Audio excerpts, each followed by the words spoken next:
So about 7 months ago, I made a video talking about why I'm slightly concerned about the future of Brawlhalla, and this kind of validates that concern. Over the past 6 months, we've seen the top Brawlhalla player in the world, the GOAT of Brawlhalla Sandstorm, literally quit the game for Rivals of Aether 2. There's been a lot of stress and a lot of conversation happening in the community right now about the long-term vision of the game. A lot of people are scared. They think Brawlhalla is dying, and also the numbers do show it's on the decline. It's been on the decline for countless years now. There's less players on Steam, there's less search demand on social media, and people want change. And I agree. I think change is needed. So, an amazing commentator, his name is Flambo. Check him out, link is down below. He hosted a Twitter space, which is basically like a stage. It's almost like a podcast where people can tune in live. And Flambo, myself, and a current pro player. His name is Flower. He's like a top 10 North American Yumiko player. So all three of us had a great conversation about how can we change the narrative. And not just us, it's the community, and Brawlhalla needs to change that narrative. And this video is that discussion, as well as chapters where we're talking about many points. So highly recommend check out the chapters of this video, click through and like listen to the discussion. And I'm curious to see what are your thoughts. Let me know down below if you have any opinions, any feedback. Hopefully, I think the Brawlhalla devs are listening. They're probably watching this right now. Give them feedback down below and let me know your thoughts of this overall conversation. I hope this is beneficial for the game. I want to see this game succeed over the next 10, 20 years. It's a live service game, so live service games typically don't completely die. TF2 is still around for that very reason, and I want to see Brawlhalla be the exact same way. So I hope you guys enjoy, and again, let me know your thoughts down below. Before we get into the video, I want to mention I'm coming at this from a lens that's a pro player, a content creator, but I'm also a game developer. And if you don't know what I'm working on, check out Spar. It's the world's first free-to-play racing fighting game. Either win a race or eliminate your opponent's stocks before winning the race. This game combines mechanics from casual racers with competitive platform fighting games, so your feedback matters greatly when we're trying to basically create a new genre. If you want to gain early access to Spar, check out our website spar-kart.com and click the button that says request early access. There's been a lot of games that have come before us that have actually failed. That's why we're trying to do this right by getting your feedback early. Also having rollback netcode, dedicated servers. We want to give out creator codes. We're making this game specifically for the community, and it's by the community. Check out Spar. The link again is down below, and click request early access. Yeah. So what's popping? What would you like to talk about first? You want to talk about because we haven't dived into esports stuff yet. I don't know if we want to do that now, or if you want to leave some comments about just like general Brawlhalla update stuff first, and then we can dive into esports. There's no right or wrong way to do this. Um, I think more going on the points that were talked about a bit earlier, actually, like Flower was bringing up the in-game community menu, or like the esports menu in particular. I remember like conversations a long time ago talking about, oh, we want to do more with this, more with that. Um, I do think it's important, and like one thing that was discussed in the chat a bit, I think it's important for the community to obviously put an effort to help, host more events, and I think a lot is definitely contingent on the community. But I also do think it's important to have the conversation to hold the development team accountable, especially when one of the most recent features is a rework of the Battle Pass menu system, where one of the conversators was talking about, oh, we don't know about the scope of programming a menu system, especially with an old engine, where I just don't really think there's an excuse for a lack of any kind of partner creator community hub in the game itself, which you can, split it up with esports as well. Just a community hub in general of just absolutely everything.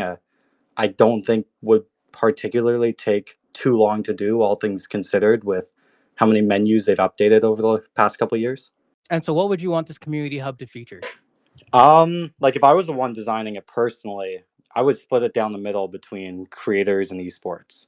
I would showcase on like a front page, like everything great that partner creators are doing right now. especially hyperlinks to advertise creators and really community leaders as much as possible. And then I would either divide that front page where you got like a front page for content or a front page for esports, or maybe kind of like when you hit the ranked in Brawlhalla's menu, you know how you pick between the 4 different queues. Maybe there's the creators and then there's the esports side, and then have on the esports side of things, yes, the in-game rankings, advertise the next tournaments, maybe countdowns, maybe live streams like a countdown for when uh, autumn champs or the royale happens. I just think that there's a lot that can be done, especially I think activating your player base and your community, I would think is the number one priority. Like there's so many Brawlhalla casual players. I think we've talked about this in the chat actually earlier on, but I think the engagement rate from a Brawlhalla player playing the game for the first time to actually joining the community and participating is on the devs, because when compared to other scenes, those activation rates and that kind of engagement rates, they're not typically a problem. Especially like games like Fortnite or equivalent, and these live service games, I think, should be compared to other live service games. Okay. And so as far as like the comparison you're making to Fortnite, what am I looking for here? Like you're saying that Fortnite does a better job of like promoting its creators than Brawlhalla does, or are you saying more than that? Not so much its creators, it's more creating returning value to its players.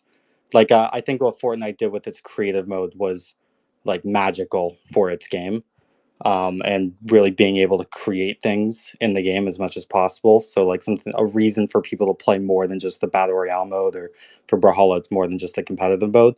I do think obviously comparing Brawlhalla to Fortnite is unrealistic. Fortnite is so big, but there are examples of live games that do things very interestingly.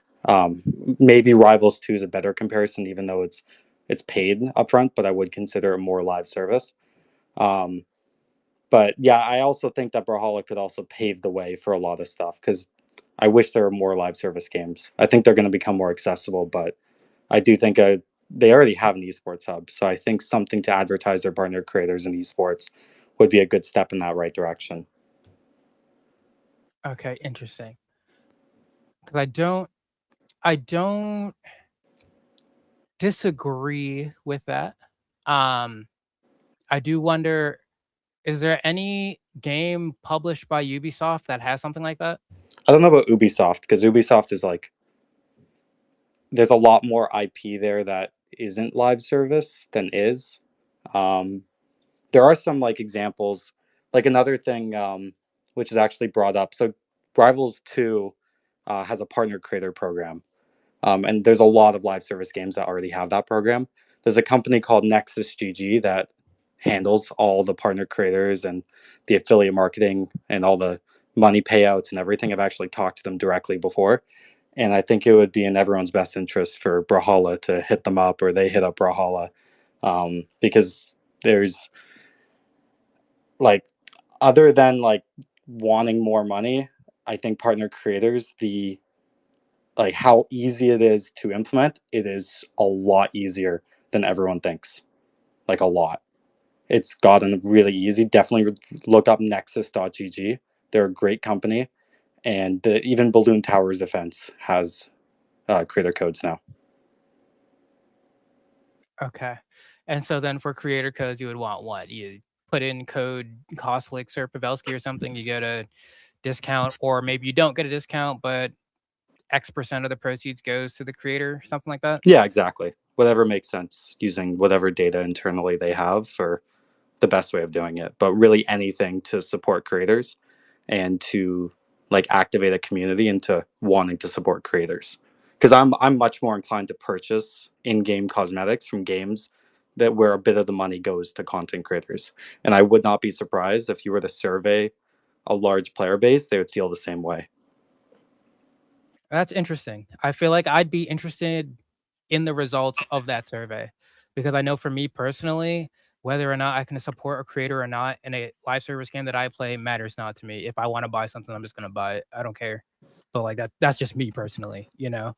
And so I don't know that I've ever felt the like, oh, I can like support one of my favorite whoever's. If I that's never a thought that I've had.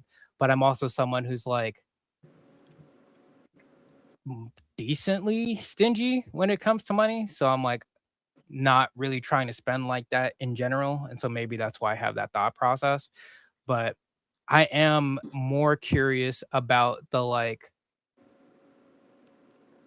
idea of, well, yeah, if I had the option to, like, sure, but like it's not gonna make me like if I was watching my creator and they were like, hey, I am a partner creator with Brawlhalla and you can use this code, whatever. I'll be like, all right, cool. Next time I'm checking out, like I will try to remember or consider them, but it does not impact my want or desire to purchase things from the game, is how I feel. Yeah, it's It's, definitely you a know, case by case per person, and not saying you're wrong, of course. Like everyone's gonna think what they think, but it also depends on if you were to survey.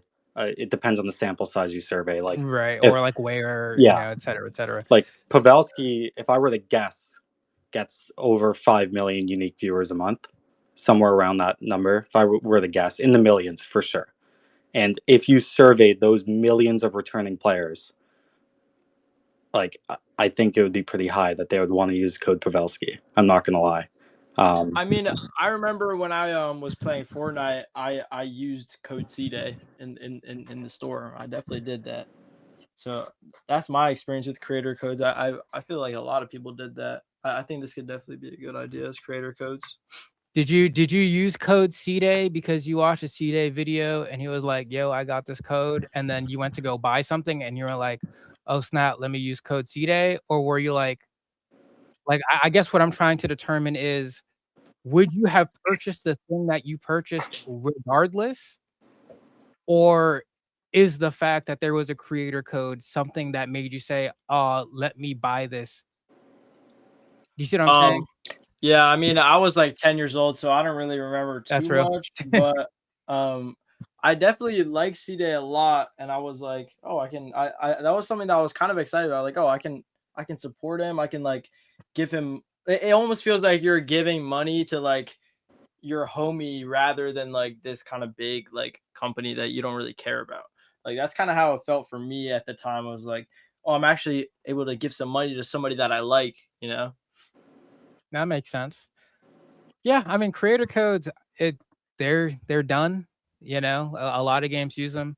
I have yet to like see creators negatively respond to having creator codes, but I mean, I guess that makes sense because why would they if they're able to financially get something from it? Um, I do wonder because my feeling is that I don't think they'll ever happen, but I do not think they are a bad idea. I just my understanding slash view of the way that like I don't even think it would be a BMG thing. I think at some point it would have to hit a level where like someone at BMG would have to talk to someone at Ubisoft and be like, yo, is it cool if we do this? And I feel like it gets shut down there if it ever makes it that far. But that's just my read. That, you know, who's to say it's not worth trying at least? But I think Yeah, I mean, it's kind of all in the same vein of like a game and kind of a like inner scene is only as big as its content is and its creators are. So I feel like yeah, creator codes is definitely something that can help with that because supporting creators obviously like is supporting the scene in itself. But even regardless, like let's just say what you were saying is true of like, yeah, they're like, okay, can we do creator codes? And Ubisoft is like, hell no. And then they're like, oh, okay. I think another like a way that's kind of more like cost free is what we were talking about before, literally with the community hub. I think that's like the most important thing that they could do right now. because yeah, I do like the idea of uh like esports being funded through skins, colors, whatever, right? We see like that works really well for rivals. I say really well. It works decently well. I mean, it depends on like, I think Brawlhalla has a pretty warped idea of like what esports prize pools should look like because of COVID inflation. But I mean, the esports pack in Brawlhalla, all the money for that goes to esports. I'm pretty sure. oh, what was that? Sorry, I like zoned out for a second. You're saying the esports pack would? The esports pack in Brawlhalla, like the ones they've done before, I'm pretty sure it goes to the esports. I mean, more so in terms of like for example, I'm going to Collision this weekend, right? Uh-huh. And Collision is hosting a Rivals 2 tournament. If you sign up or register for Collision, you get a free Collision. Well, free, you're paying for it, but you get a free Collision Zetterburn skin, and he's wearing it's a skin that's already in the game, but it's recolored to be the color palette of the Collision tournament, and it has the Collision logo on the back of his Letterman jacket. Or like similarly for Evo, there was a Evo Olympia skin, and then every purchase of that skin would also translate to the prize pool of Rivals at Evo, and it ended up getting like, I don't remember how much, maybe like 15K, somewhere around there, 10 to 15, somewhere between that, just from skin purchases. And so I'm like, that would be cool. From like, because even online events have had that happen. Like if you registered for like a Hungry Box coin box, it was one of the Rivals online qualifiers. You could also get like a coin box Rano, I think, skin or something. Just stuff like that helps drive. If you're trying to like push people into esports, it's a very easy way to be like, hey, yo, bro, play in this tournament. You get a free skin. People will do just about like, if they hear something's free, like they're willing to do a lot, especially kids. They got time on their hands. Yeah, I actually agree with that a lot. I think that's a really good idea. Is for because they have the viewer rewards, right? But actually rewarding people with free in-game things for playing in tournaments is like, I feel like it could also be really big. I think there's a agree. slippery slope. Like I'll actually defend the game, like from a developer standpoint. You don't necessarily want to give away skins for free, just because then people are going to be less inclined to purchase other skins if you already own a skin. So I definitely think there's a middle ground where like you can give away titles, maybe a static avatar, maybe even a color, maybe. But yeah, I think. Just giving away something and get that ball rolling. And I also want to bring up, I think a conversation to be had is how can we turn the most casual Brawlhalla player into someone who's in the community and someone who's part of the conversation or just wants to be in the community. I think at least paying attention to Brawlhalla over the last 10 years, a lot, if not everyone I know from 2018, 2019, like Flambo, you're one of the only people I know still playing Brawlhalla from 2019 in the community. And like all my friends IRL will not touch the game anymore. I think a good conversation is how can we create returning players who love Brawlhalla without giving, like, I think free cosmetics isn't enough because I think every game kind of does that. I think it's so oversaturated. I agree too. I think, yeah, I mean, we were talking about that, like that. I was saying that earlier, how like nurturing the fan base is like super important, and I was saying that's why I think a tournament page on the main menu that's like easily accessible, easily readable, it's right there. Yeah, would do. And then like, yeah, a creator page as well, like show the coolest thing the community's doing, really bring people into that community and nurture that experience. Maybe like, is there I don't think there's a link to the Discord that's accessible in Brawlhalla, is there? Like, I feel like there should be a join our Discord, like on the There main menu. is, I think, on like the esports page, it's on the bottom right, but it's like, I mean, that's crazy. Yeah, I mean, like we don't even know about it. We've been playing for 10 years. I think that should be like right there. Yeah, if you open the esports tab, they have a link to Twitter, YouTube, Twitch, Start GG, Facebook group, and I imagine this is the Discord. Let me see. I'm gonna click on it. and it brings you to an invite for the Brawlhalla Discord. I think like people losing interest is like also on the game. I think people lose interest in some games more than other games. And I think you can develop the game in a way to organically turn people more interested by showing the Discord. Like I remember when I joined the community, I like stopped playing Brawlhalla immediately. But then a year later, towards when I heard about tournaments for the first time, then I joined the official Brawlhalla Discord. Then I found Brawl League. Then I found that there's clans and tryouts, and that really got me into it. I think making it so that experience is very clear for new users, to really like show them how big the community actually is, and Clan Hala, and really I think Brawlhalla can do a better job at promoting like the community, because unless players do their own research, there's nowhere to find the Brawlhalla community very clearly in the game itself. Yeah, I'm like thinking about this because I'm like, this is interesting from the perspective of like, I do believe Brawlhalla could do more to promote the different like common avenues in which the community comes together. But I also like kind of think about like this is like a fighting game problem across the board, right? Like I don't know that any fighting game does a good job of this, right? Like I don't think others need to, because their IP is so pre-established and not really live service. I think Rivals 2 needs to. Other than that, I don't really know. Like a lot of them are just trying to get their bag, make an awesome experience for players, and then make the next game. That's true. yeah, no. I'm like Tekken, I couldn't tell you where to find the community for Tekken. I know where my local community for Tekken is, but like I'd have to like go do some digging or find some Discord, whatever.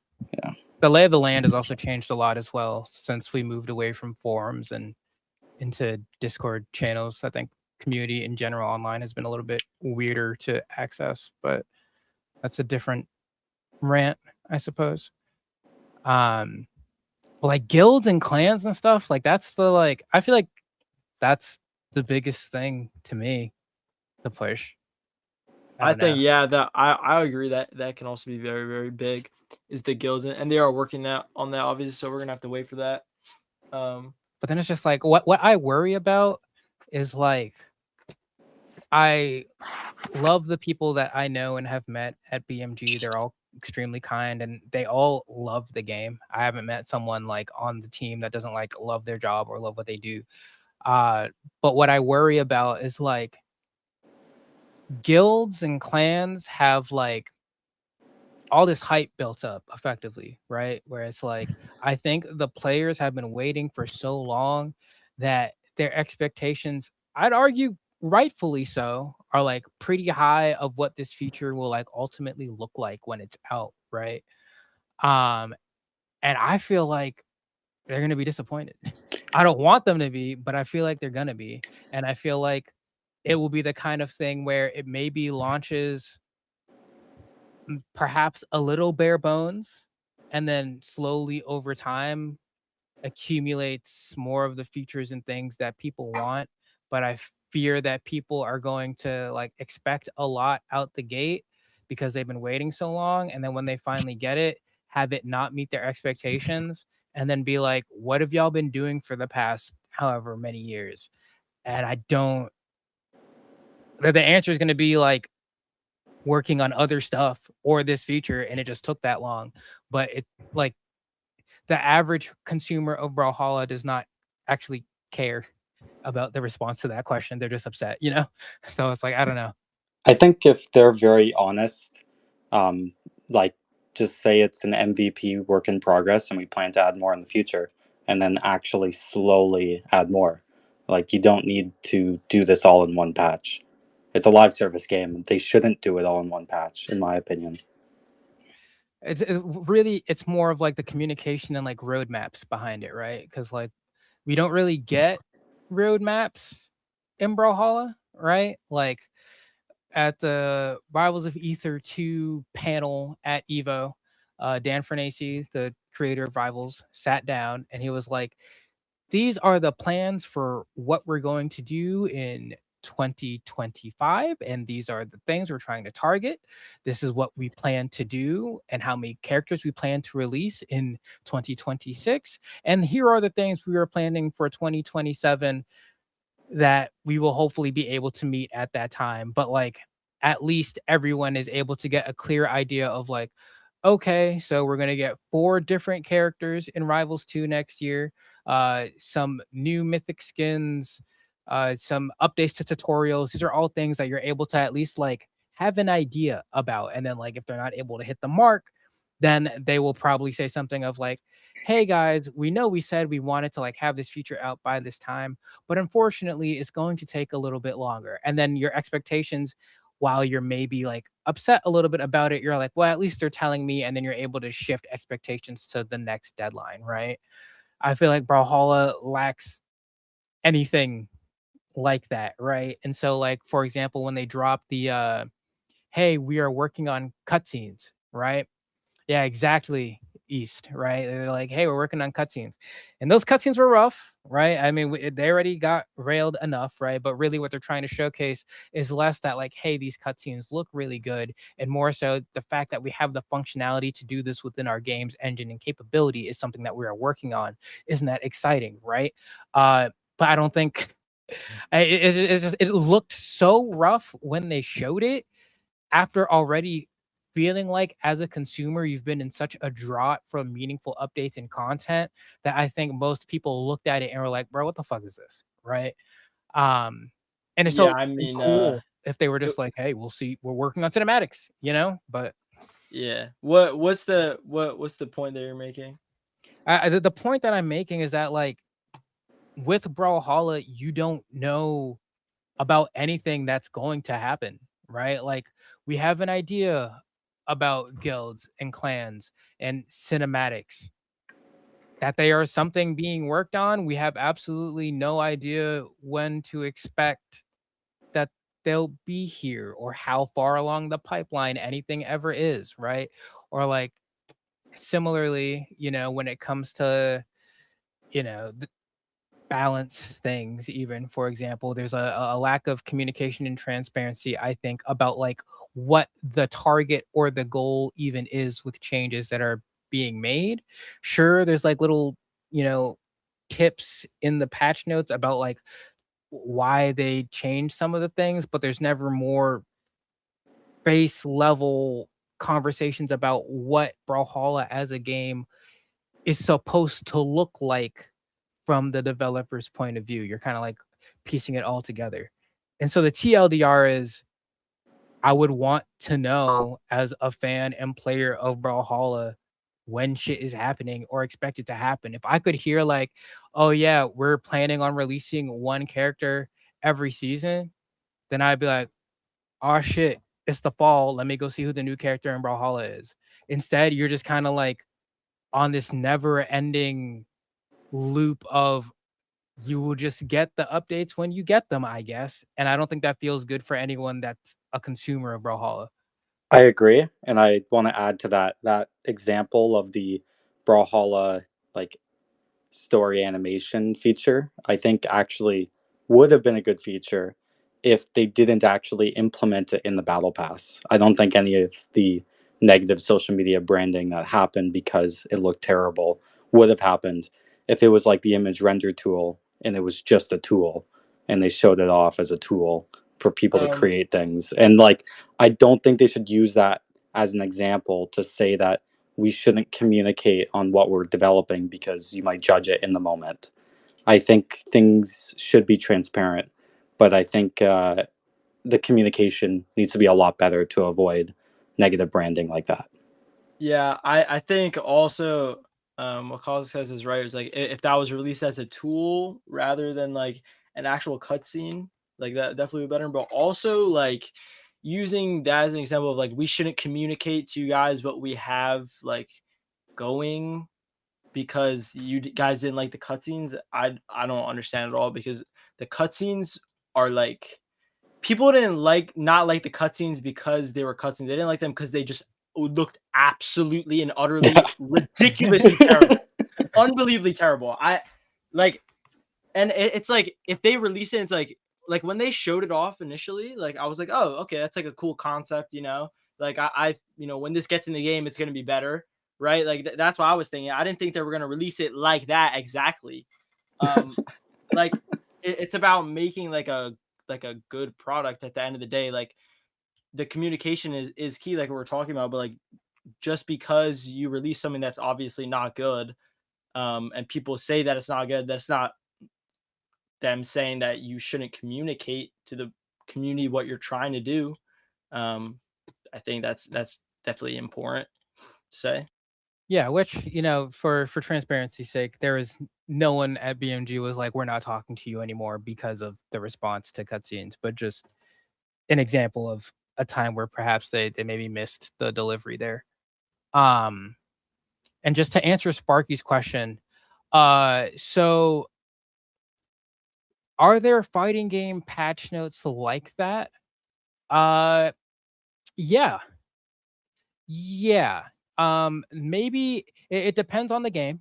Uh, like I would say Rivals 2 patch notes are probably more similar to the vein of Brawlhalla, but they do explain more about the changes that they are making and what like they also do just make more meaningful changes. Like Brawlhalla's changes are always like a change of 1 frame here, a change of 1 frame there, et cetera, et cetera. But then also, if you look at a game like, let's say, like Tekken or Guilty Gear Strive or even Street Fighter or something, like Tekken gives you a whole 1 hour like presentation about like, so for this season, this is how we wanted things to be.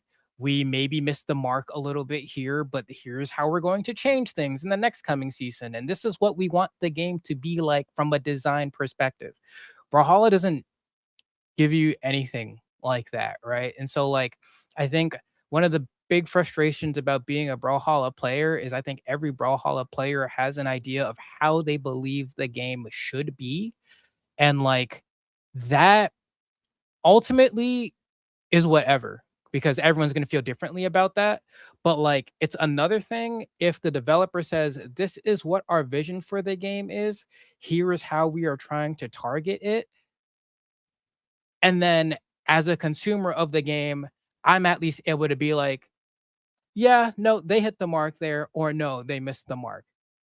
Because at the end of the day, it's not my game, right? So if you're telling me this is the design philosophy behind why you did the thing and that thing is working as designed, I'm not going to be upset at it. I can just be like, well, this design sucks, and that's fine. That's just my opinion at that point. Um, but yeah, no.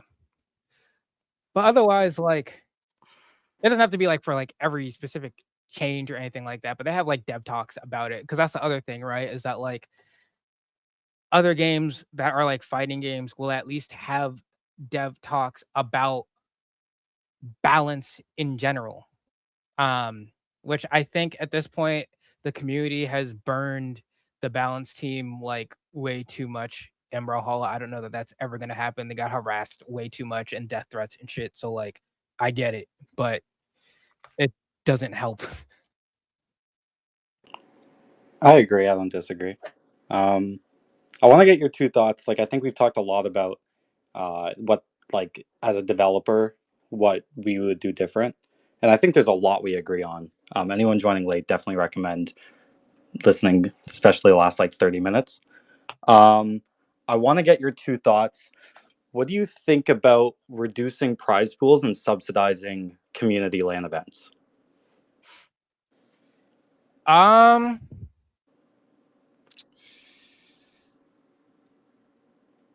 I'll so say that yeah, you go I don't. first. Yeah. I'll just say that I think that minimizing the prize pool less would definitely not be good, especially on like the online tournaments. Like it's always been kind of known that the prestigiousness of a tournament is kind of valued by how much money you get from winning it or how much money it's worth in general.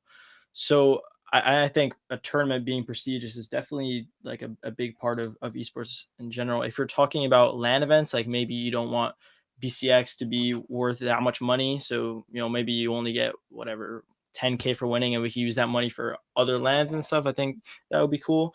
I think community supported LANs are also a cool idea, but I also feel like that's more on the community, and it's kind of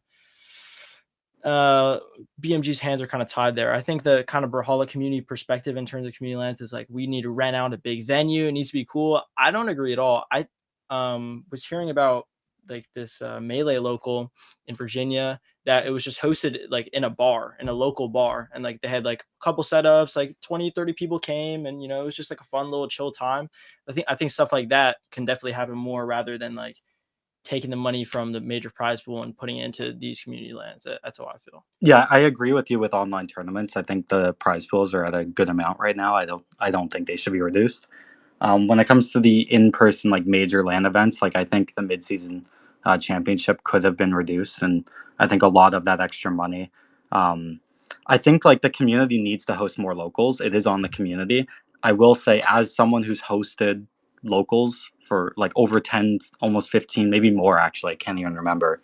Brawlhalla is almost impossible to host without going negative or getting a bit of funding from BCTI, but not even enough to incentivize people coming out, because the game does not run well unless you have fast enough RAM, good enough graphics card, at least 144 hertz. And to rent out a PC like that for an evening is 20 US minimum. If you get a killer deal, it's typically 30.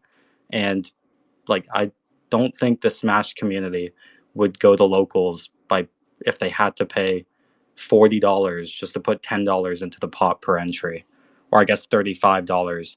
I think it's just too difficult right now for community TOs to run locals often.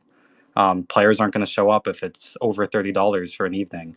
So I think I think reducing some of those LAN events, like BCX does not need to be over like 100K prize pool. Like I think past that, it doesn't really mean anything. Same with like 50K or maybe even 40K, or could be slightly less for like a major LAN like CEO. And then all that additional money, I think, should go to people who want to host more locals.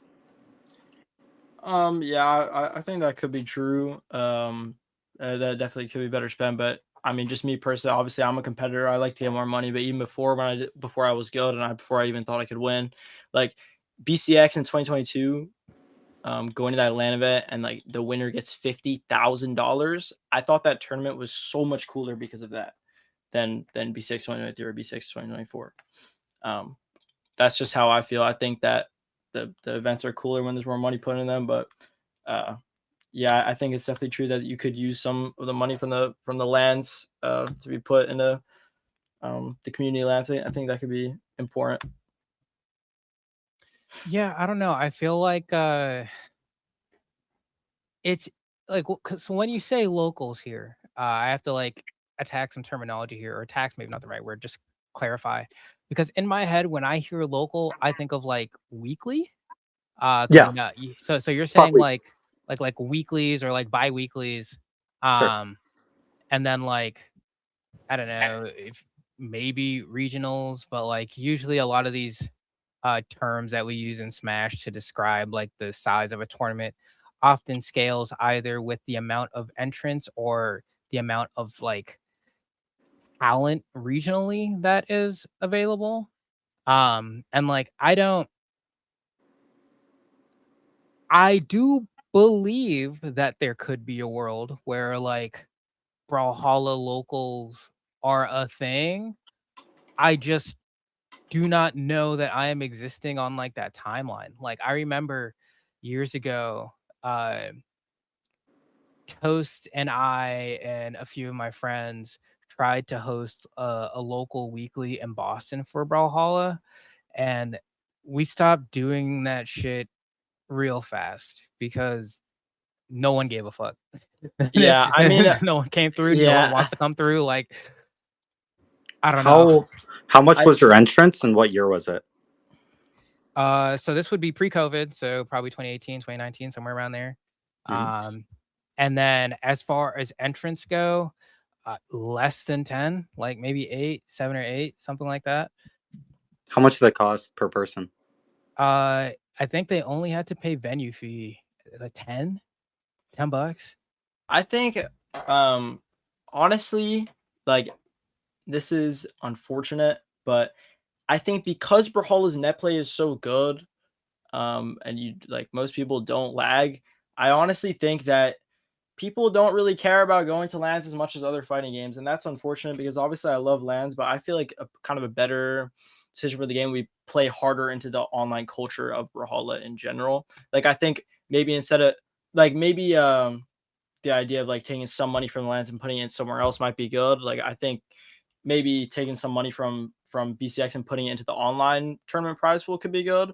But I obviously like I love LANs and I would love more LANs to happen. I've been to every local that's ever been near me for Brawlhalla. I've been to, and it's definitely fun. But I honestly just think the best decision for the game and the esport in general is to lay heavier into the online scene than into the LAN scene because I mean that is an advantage that we have with the net play being so good as opposed to other fighting games. Like obviously we love LANs, but that's how I feel. Yeah, I'm not really coming at this as in like what's the best immediate ROI. Like I'm coming at it more with the lens of how can we create more people who want to play Brawlhalla over a long period of time, and like assuming let's all hears this and adjust their menus so they're promoting content creators and esports, which esports will entail, let's say, locals.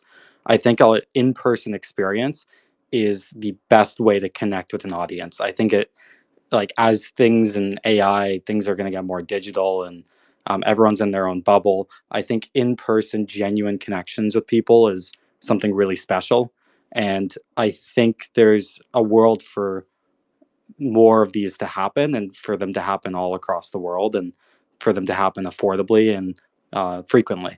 Um, and I agree that you're not going to see ROI immediately. I don't think more than 50 people or even maybe even more than 30 people are going to show up the first couple times.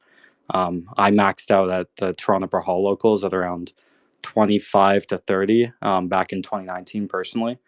But I do think if they're happening frequently over a long time, we're just going to slowly see it grow and grow, and I think people will keep coming back. And I think that's what put Smash Bros from a casual game to something to what it is now, where sure it's designed by the creators as a casual game, but those in-person genuine experiences really makes it something special. And I'd love to see Brawlhalla turn into that, and I think there's a roadmap or a game plan where that's actually possible, but I don't think it happens without the BCTI initiative to help incentivize people to, or just to affordably even do this, subsidize the venue fees. So instead of it being like, I know you said $10 to host in Boston. If you find a venue for $10 to just pay for the PC for an entire evening, plus you have a stream setup and everything, that's outstanding. Oh my god! But I don't think that's possible in this economy. Like me personally in Toronto, if I want to rent out a PC that's good enough to like host a bracket, it's going to be about 40 Canadian per computer at the minimum, so about 30 US. Doesn't include the prize pool, and just for one evening, like that's just not realistic. But I do think those in-person experiences, although we might not see that ROI immediately, I think it's something special and it creates returning like players, returning customers, long term. Yeah, I don't know. Like, I don't disagree with your sentiment, but I do think that like there is no like there's no great comparison to make, I think, when looking at like in-person activations for Brawlhalla. Because I do not think Brawlhalla can be compared to Smash, because it does not have the same origin that Smash does. Like if Smash's origin wasn't the same as it currently is, and let's say like Smash Ultimate came out tomorrow and actually had good netcode, I think locals would feel the hit like almost immediately. It's the kind of thing where like honestly, in some ways, the fact that Smash has shit netcode consistently over every single iteration has effectively forced people to show up in person if they wanted to have an accurate competitive experience. But if I that don't. Sorry. No, go ahead. I was going to say, I don't disagree that if it had good netcode, the locals, like the weekly locals in particular, would immediately see a hit. Although I can see then if Smash had good netcode, let's say if Smash worked with even B tier community tournament organizers, you can do these monthly regionals that actually impact their global ranking or power ranking. And seeing these global rankings actually get impacted by regions hosting events, I think then people would go in person. So I do think there's a solution to that problem, and those in-person experiences would still be a way to get people really, like, especially if there's a ton of games with good netcode. Like, let's say Smash had it, let's say Brawlhalla had good netcode, Rivals 2 has good netcode, and assuming no other fighting games come out, I'm sure more will. What really transcends, what gives Brawlhalla a way to have something special or a competitive advantage compared to these other fighting games? And I think an in-person community experience is going to be really important long term. I would think agree. I agree. I don't know that I think that that in-person community experience should be in the form of a tournament though. But that's just my preliminary thought. I do not know that like appealing to a niche of a community by like trying to have more in-person activations, yes, over time, ideally should yield more participation, but I do not know that it would be substantial enough where it would make more sense to invest in that over simply investing in the online community. Like, you'd invest in both. It's not really one or the other. And I agree it wouldn't be tournaments only, but tournaments are a great excuse to get together. Kind of like when you're getting together with family. It's like, oh, let's have dinner, but it's not about the dinner. It's about the conversation and the people. And I think Toronto Masters Valorant did a really great job at that, where they got content creators and they did this whole 5v5. It was like Team Toast versus, I forget the other team, but I know Good Kid Music was there, and I think it had a lot of demand on Twitch, and I saw online, it looked like a big success. But I think esports is a great excuse to bring people together and then do other things at these events that matter more and transcends competitive play. Oh yeah, for sure. I mean, because ultimately you're saying that like you're trying to convey the idea that by having more in-person events, you are able to foster a more genuine sense of community and grow community in a more organic way than effectively kind of like how online can feel in some ways artificial to the way that like community is grown.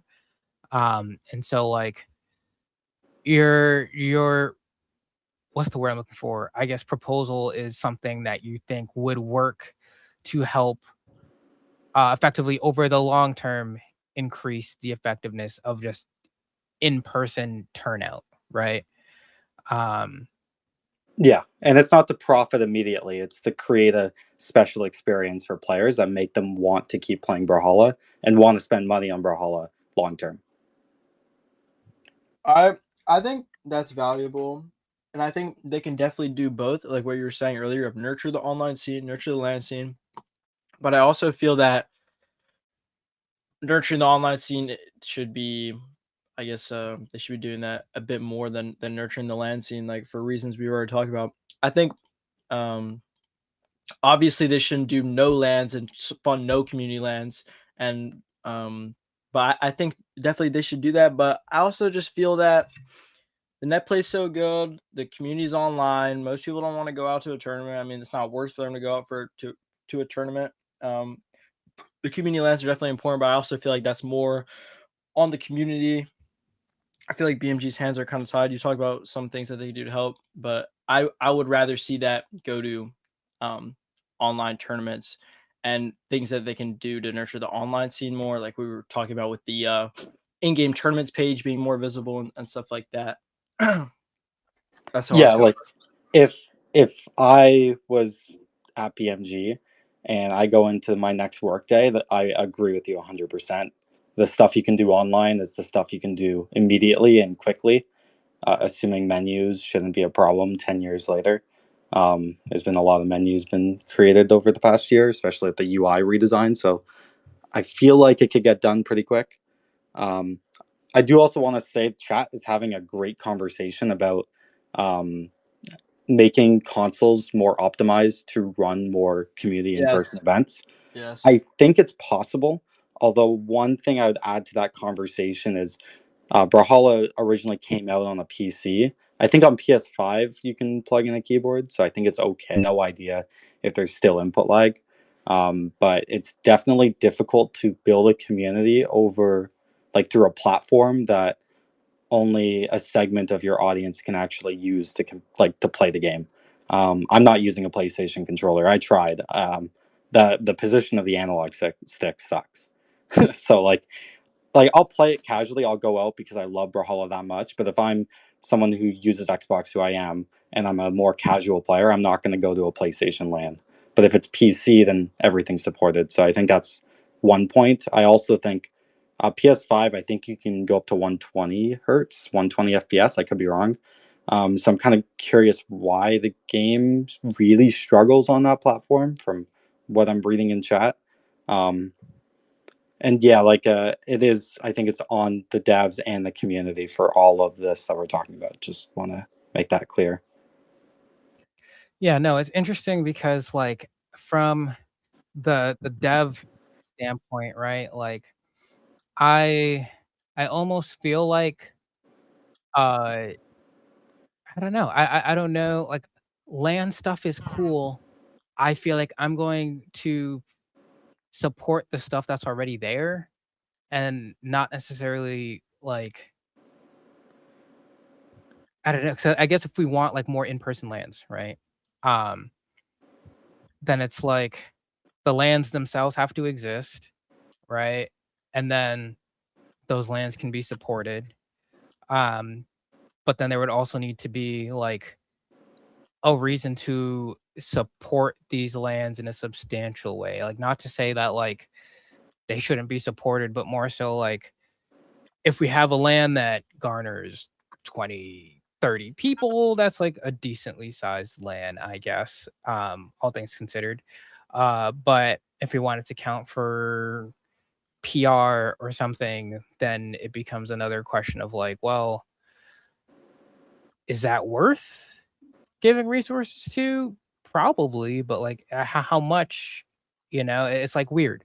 I think about it from a perspective like Brawlhalla runs all of its esports events, right? Like anything that counts for PR is something that is hosted by Brawlhalla. And then like if you have like a Moose Wars or some sort of community tournament, that's kind of like its own separate thing that exists and coincides with Brawlhalla. I do think there is a world that makes sense to me where you offload some of the work, to be honest, because the current esports model just isn't sustainable. Um, just because it's not enough people and it takes out a lot of weekends of the year. And I'm sure the esports team would like to do other things than run tournaments every other weekend. Um, and so, if instead of having your online winter champs be one like something that Brawlhalla runs, maybe you just make that a Moose Wars event, right? Like kind of something similar ish that I think they did with some of the trials, right? And I think you could probably lean more into that by having the people who are already pretty established at regularly running community tournaments.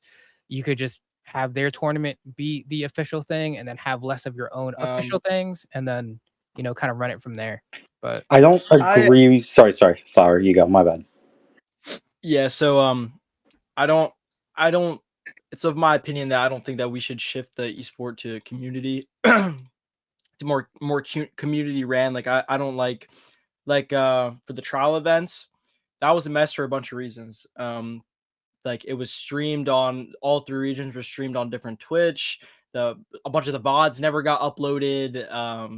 The casters didn't know the names of the tournaments. Like just a bunch of stuff. Like it's so hard making it like the tournaments ran by the community. I don't think that's a good play, especially not right now. And I don't think that you should make the majors community ran. That's just how I feel, because it definitely did not work in the past, and it's so messy, and it's so like that stuff is not good. And I don't know if I was listening correctly. Were you saying that the esports team runs tournaments every other weekend? Because they don't. I'm pretty sure they don't.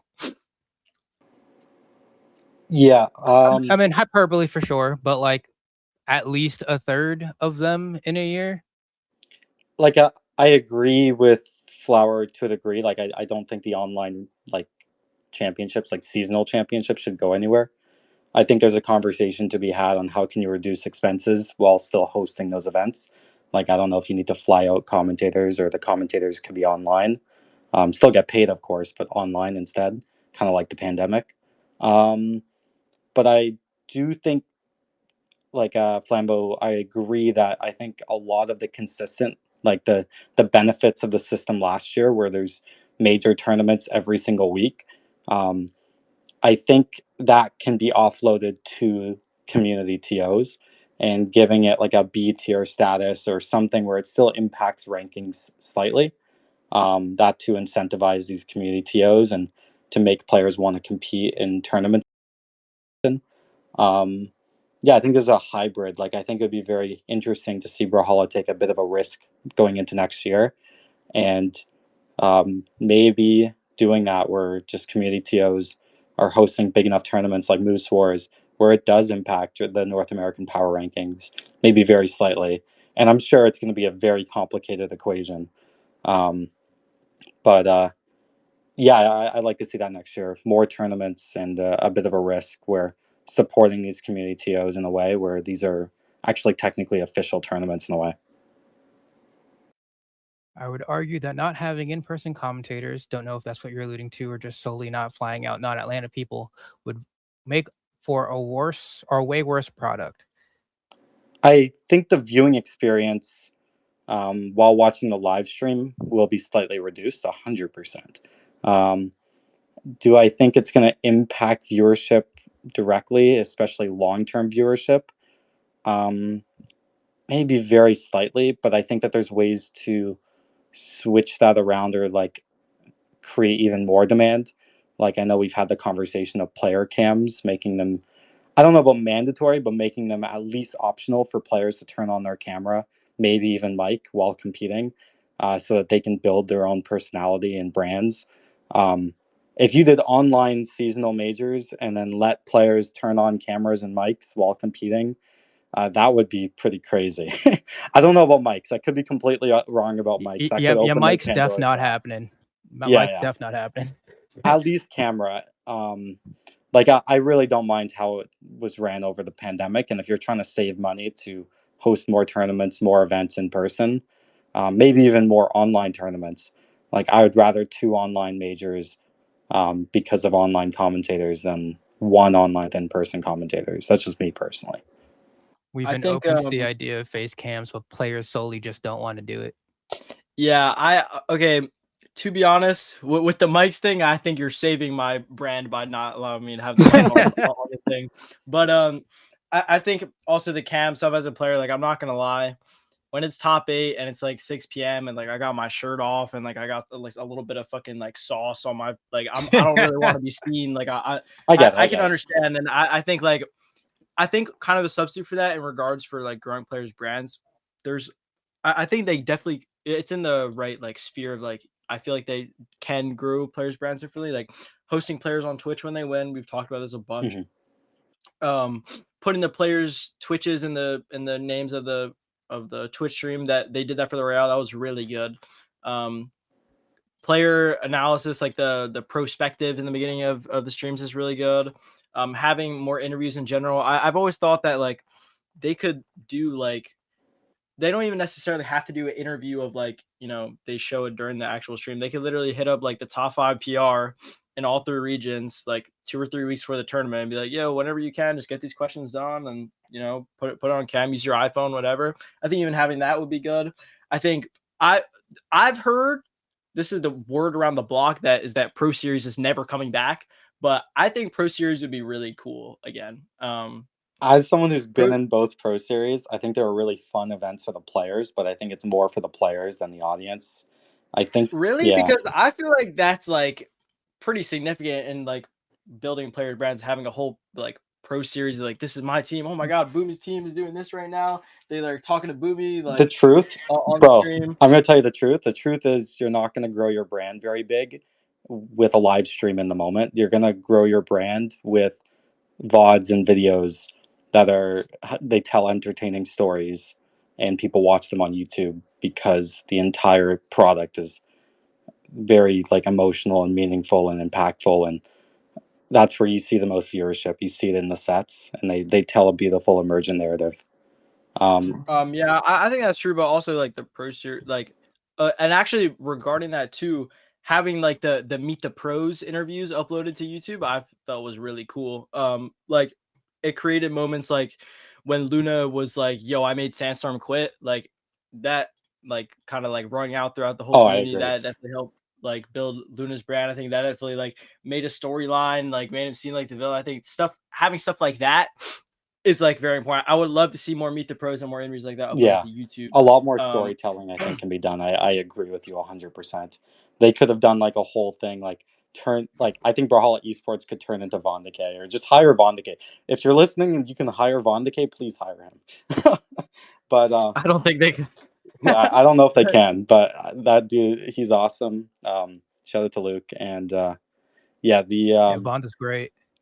yeah, and I think just to clear up Flower, the camera and mic thing, of course, optional. I would never want to force players to ever do that, but it would be cool to give them the option because I know I personally would take that opportunity, and I think others would too.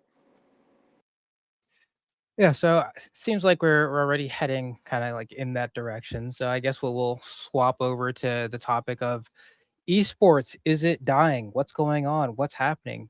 Do we need to save it? What's the word? What do y'all think? um, yeah, I mean, like it is definitely like dying for sure, but not necessarily dying is that it's going to be dead soon. But it's obviously waned a lot. 2019 sets have 1 million views on YouTube, and the sets now have like 30K.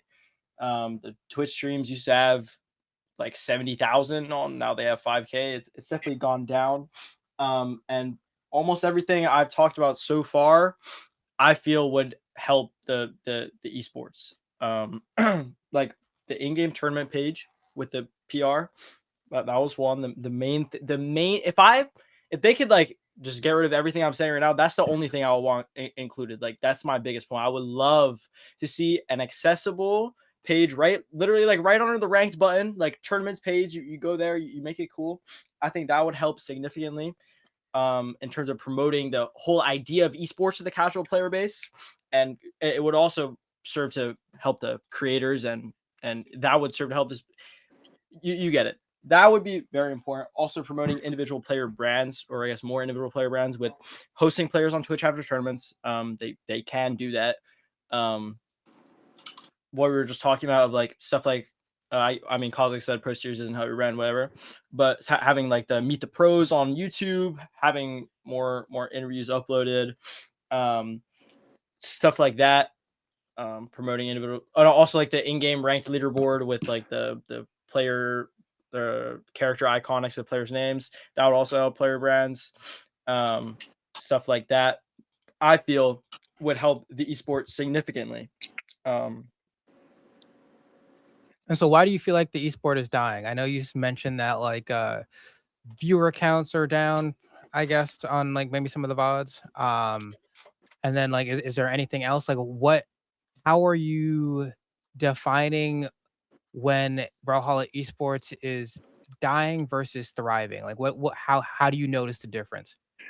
well, I mean, I would say like, so first off, I like to say that I think a big part of it is definitely has to do with kind of the whole esports. I've heard that the whole esports industry has had a collapse. Not just Raw. That's what I've heard a lot. I think that's definitely true. I mean, Yeah, it's also rough. COVID obviously had a bump, and so yeah, I don't think even necessarily it's all the community or BMG's fault, but Yeah, just in terms of measurement to see how a scene is dying, I think that the viewers on Twitch and the views on YouTube are measurements. Also, I mean, we can talk about the prize pool. That's true.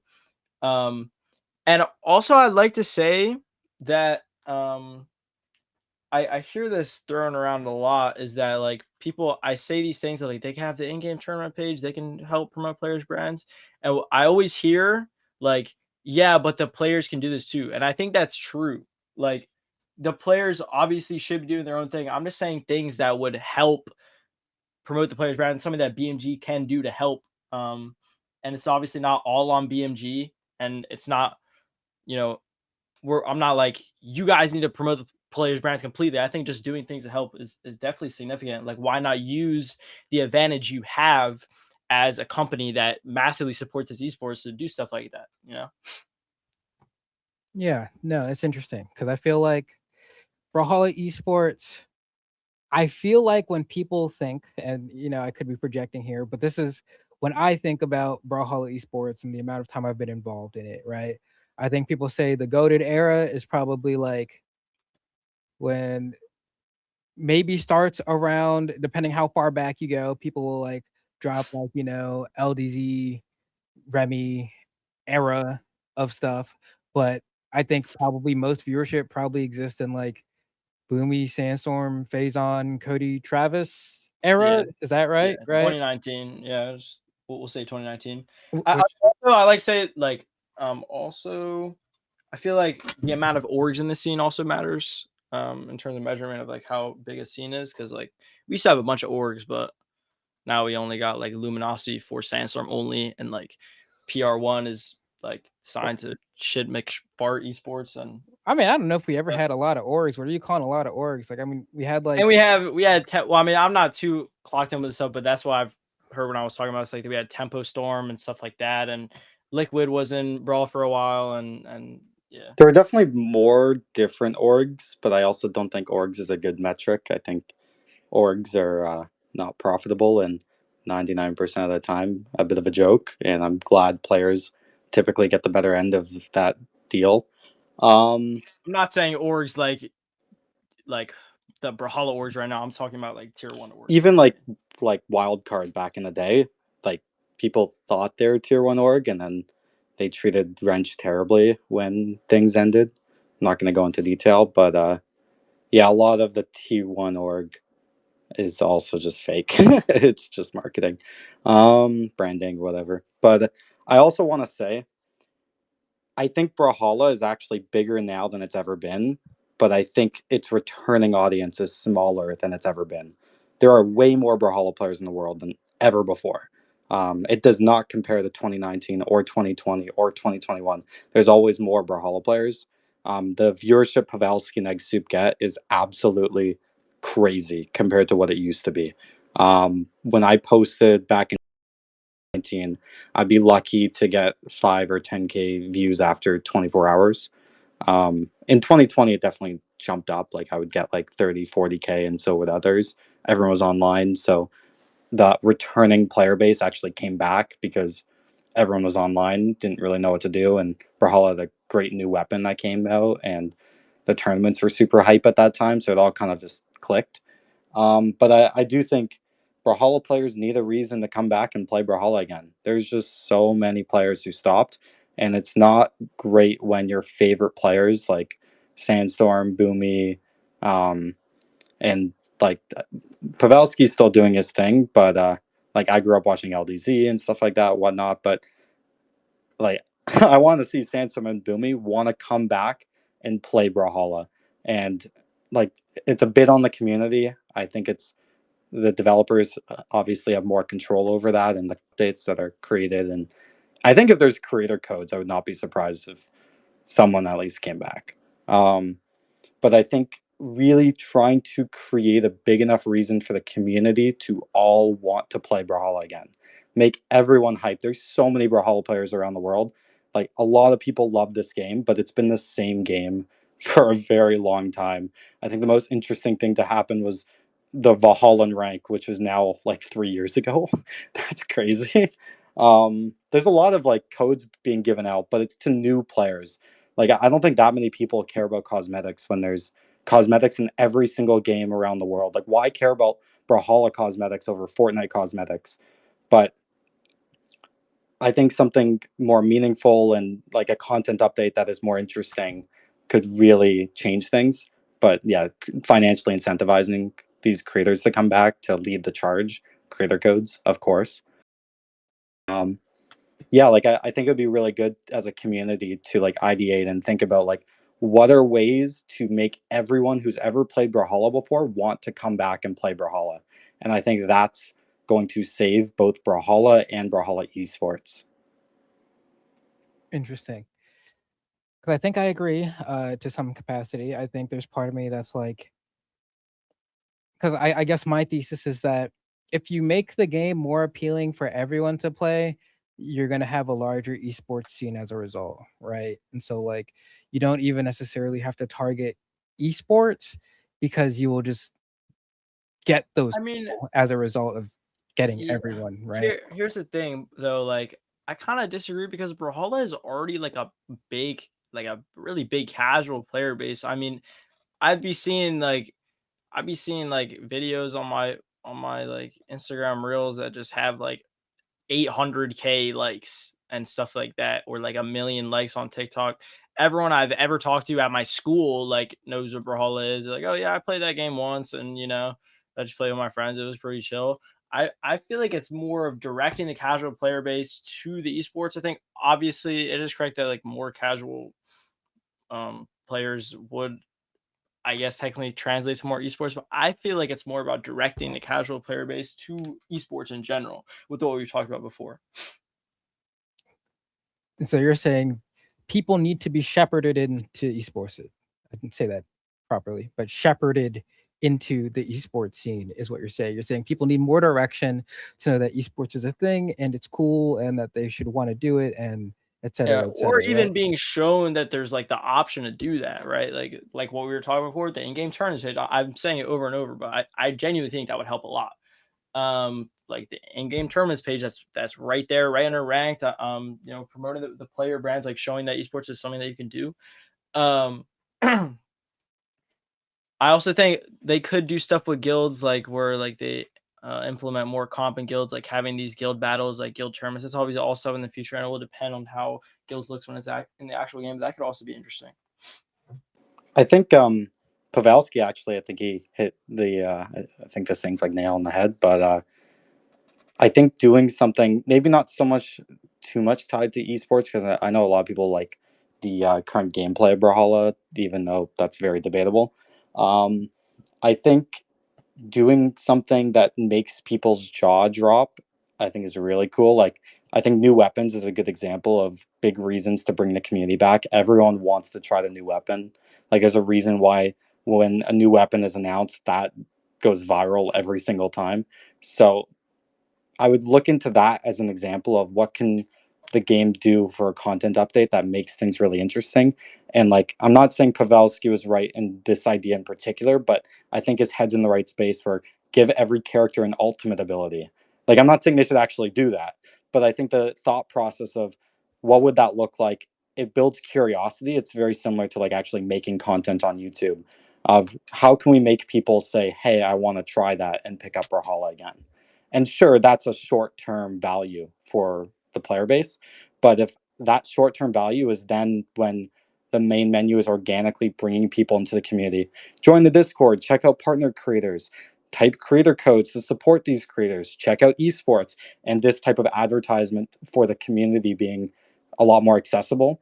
I think you can tie in a short term value proposition like a new legend or a crazy new feature into a long lasting community of people who really care and love the game and then show up in person and just something truly special. And like again, I don't actually think Brawlhalla is going to die, but I think a solution like that would really change the narrative of people thinking Brawlhalla is on the decline. Um, but yeah, maybe not an ultimate ability. Like maybe you could do like I don't know, something equivalent to a weapon, but isn't a new weapon. I think guilds is a good start for sure. And I think that needs to come out ASAP, and they should do an MVP of that and keep iterating and keep updating guilds over time. But I think something else like ultimate abilities, but maybe that scope is too high.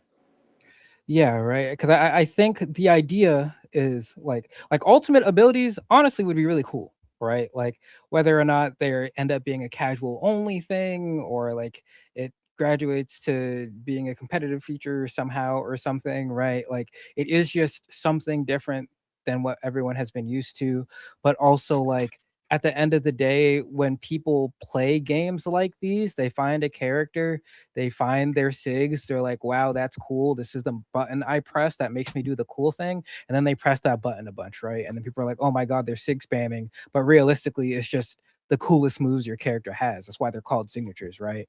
Um, and so like really the way to get people to play any game, it doesn't have to be fighting games. It could be literally any game, is just give them the ability to do more cool shit and they'll show up. It like that sounds really simple in concept, but like that's what makes people play games unless you're doing it for like a puzzle solving itch or something like that. Yeah. But like fighting games specifically, it's like I want to do cool shit. I want to play the character that does cool shit. Let me do more cool shit. Find a way for me to be able to do more cool shit. And I think Brawlhalla, like one of my issues with the game, and I've had this issue since I first started playing it, is that it doesn't do like the IP of Brawlhalla is empty, right? Like it doesn't if I'm playing Smash, all these characters have their own games that's rich with depth and character and whatever, and I can already love the character before I play the game. In Brawlhalla, there is no other thing, right? And so, like, I'm really happy actually that the Brawlhalla Tales Nyx came out because I think Brawlhalla has like a lot to do in terms of building a world amongst the relationships between these characters and who they are and et cetera, because that seems like stuff that maybe like doesn't matter that much in like a fighting game, but it super does. Like everything you have is based off of like the lore description in a character's profile, and then off of like the cinematics when like a new trailer happens. But like when that Welcome to Brawlhalla trailer dropped, bro, I swear world peace was achieved for like at least a day. Like that kind of stuff really like I think about like how badly Overwatch fumbled the bag because those cinematics super freaking expensive to make. There's a reason they don't happen all the time. They're really expensive, right? But like people were invested in these characters, their stories, what's gonna happen, their relationships to each other. So Red Raptor cinematic, bro. That's the only reason I give a shit about Red Raptor. I think that motherfucker's so cool, and it's based off of just that cinematic. And it's like I wish there was more in Brawlhalla or even outside of Brawlhalla, but still related to the IP that gave people more avenues to indulge in the game more. Currently, there isn't anything like that. If I'm someone where I'm like, oh, I want to like learn more about this character and their story, there's just that material does not exist. And I think that sucks. I think I mean, it's in the. Don't they have lore in Myth of Legends? But no, I do agree with Or like your that's overall it, point. yeah. you know? Yeah.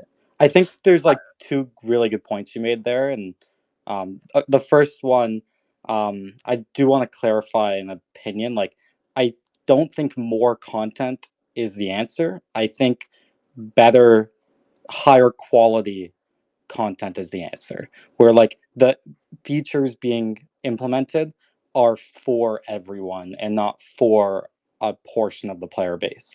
Like I think cosmetics is a portion of the player base who cares about cosmetics. It's not for the people who stopped playing Brawlhalla but have played it before. So I don't think add every feature in the world because I don't think that's possible. And of course, but I do think when thinking like how can we get more people wanting to play Brawlhalla again, it's thinking on the bigger picture. What's one thing for all that is most impactful? Like I don't think skirmishes accomplishes that. I think guilds is closer to anything to accomplish that, but I still don't think it's a strong enough value proposition for people who have quit playing Brawlhalla, who also have friends who have quit playing Brawlhalla. So that's like I don't even necessarily like I feel like kind of a thing is like I don't really care too much about getting people like back that have quit Brawl. I feel like that's not really like I mean, like what I was talking before, there's a big casual player base right now. Like it's about nurturing that current player base. I feel like kind of from there, people that quit would want to come back Oh, if it's the game itself is like it's improved. both. Like you don't want like if you tell them to come back and then they have nothing to like no returning thing, like you don't nurture them in a way for them to keep wanting to return. 100%. You need to bring them into the community, but you also need to like I think most people who watch Pavelski probably don't even play Brawlhalla anymore, but they just like to watch Pavelski. It's probably the same with Egg Soup, and it's the same with me who I don't play Minecraft anymore, but I still watch Minecraft YouTubers quite often, I'll be honest. I love Mumbo Jumbo. And then when Minecraft does a big feature like when 1.18 came out with the giant caves and cliffs, that was so interesting. I wanted to boot up Minecraft again. So I think it's a bit more similar to that. I do want to then go on the second point. I agree with you with the IP thing, although I do think you can min max money spent with an a way to make the IP have more like a better connection with people. Like I think the animations are phenomenal, but I actually think like Omega Strikers made a huge mistake in getting. I don't know if you're familiar. They paid a AAA animation studio to make their trailer, and that was such a beautiful trailer. But it wasted their entire budget, in my opinion. Where I would much rather see a lot of that money get used in something like a consistent manga series or something like equivalent where there's like a long story being told because I don't think you can really connect with characters in an IP without a story. And these Yeah. short animations are beautiful, don't get me wrong, but I don't care about the characters. Like the only one you could argue is the Red Raptor one, but I don't even think it was long enough for me to fully understand what was happening. Yeah, I know that like that specific like combo of character cinematics I think was like I don't know someone on the animation team at BMG or something just happened to have extra time and decided to go like ham or something. There was like that combo of like I don't remember the order of legends, but it was like Loki, Red Raptor or something. Like all of those trailers were like absolute heat. Um but like you just don't have the time to like make stuff that quality all the time. And also like I would agree with you, like it only gives you like a snippet, right, of like what what is actually happening or like these characters' personalities or who they are. And like since the game is never going to have voice acting, right? Which sad, but like it's just the way it is. The way contracts with voice acting works is just it's can't do it. Mm-hmm. Um it just kind of like we miss out on these otherwise like in other fighting games characters get personality based off of the way that they fight. In Brawlhalla all you get is their lock-in animation because all the other animations like outside of like the SIGs I guess are going to be the same as every other character, right? And so like you end up losing a lot in terms of like who these characters are because of that. No cap. Yeah. That's a really, really good point. And like I think looking at like Smash Bros, for instance, like of course it's not in the budget of BMG to make a game like Mario Odyssey that can connect with a new audience to actually care about Mario as a character, or like the Mario movie, for instance. But I do think there's longer forms of ways to interact with this IP that can be more affordable, like the comic book idea, or maybe a more light novel storytelling that gets updated over time. I think ReZero does something similar to that. There's a lot of good examples where how can you create like a longer, meaningful way to for players to connect with the legend they main. And yeah, you can't compare with Nintendo, but I think the outcome of like a story is something that's possible even with a budget. Yeah, no, I would love more comics. I would love, and they don't even got to be to the extent of like a full novel, even right. If I got like a weekly Brawlhalla comic that was like an official Brawlhalla comic, and it was just like I don't know, Bodvar going through fucking Valhalla and encountering some silly shit, whatever. Like, it's something, No but cap. Nah, you spin. I'm not gonna lie. That's a really, really good point. I would be so interested. I would be like, yo, is this the comic about Yumiko this week? Let me see what she did. Maybe I want to pick her up again. That should actually be cool. I'm not gonna lie. yeah. I think that's a really, really good point. That's really significant. That's one of the most significant things we talked about so far.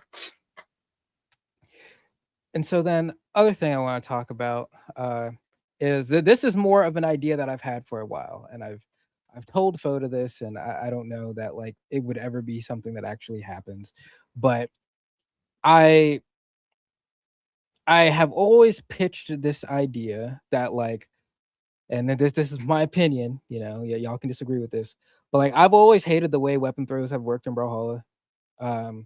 Mainly more so like how annoying of an option it is as far as like trying to play neutral either around it, or alternatively you make someone burn all three of their jumps and then you make them burn their air dodge, and then like you still have to be able to maneuver around the individual weapon throw that they're going to do to try to cover their landing. And it's like, bro, I already just got 3 jumps in a dodge. Like, why is there more shit that I got to deal with, right? And then it's like, all right, well, if you spot dodge the weapon throw, they land and then they punish your spot dodge, and it's like, bro, what the fuck is this? So then you have to like get out the way, and then if you get out the way, depending on the weapon that they're weapon throwing at you, you may or may not be able to punish, and then you just have to kind of like try to pressure them into the corner and then win off positioning, right? And so a thought that I've had that I'm curious to get your take on is, how do you feel about the concept of BMG developing the durability mechanic more? Yo, all right. Actually, so there's 2 things I want to talk about with this. One, I think that could be tied into the fact that Dex is the worst fucking stat ever, and it actually messes with balance a lot. Um, I think it's I mean, we're kind of talking about like actually in-game stuff here, so I mean, I don't know if this is necessarily talking about. I mean, yeah, I guess esports, but anyway, um, I just think that like playing the higher attack and higher defense version of your weapon is always going to be better than playing the lower attack, lower defense version. And if it's not, it's because you have The high sig dex, sec and or the thing something? you get with high dex is so insanely broken. Like the only reason why you would not play, the only reason why you would play Cassie or Roteros is because you have like 5 extra combos. That's obviously just ridiculously broken.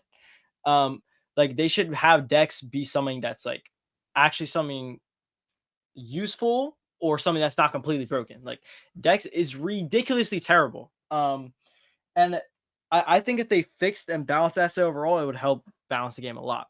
So that's one. 2, with the weapon throws. I don't, I'm a top player. Obviously, I don't necessarily like. I'm like, oh, weapon throws are so broken. They're so hard to deal with. A big part of the risk of the weapon throw is supposed to be if you lose your weapon, like you can lose your weapon, right? Right. But here's the thing, weapon spawns are random. So it's kind of like just cringe. Like the whole thing is kind of just RNG of like whether or not the situation can be good for you if you throw your weapon. So I think there should be like some fix with the weapon spawns. I've talked about this like a while, like maybe some indicator that pops up where the weapon spawn is going to be before it happens. That way you can have like an actual condition in the game of like, okay, then I can throw my weapon and I'll play off the where the weapons, like not having it be randomized would definitely like help with weapon throws in general if you feel like that's something that's broken. I think weapon spawns being random like is pretty cringe, to be honest. I don't think that should be in the game.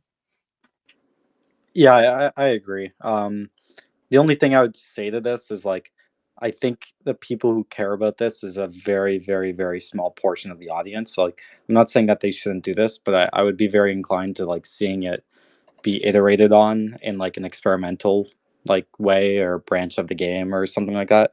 Do they still have the experimental queue, or is that fully just the casual queue now?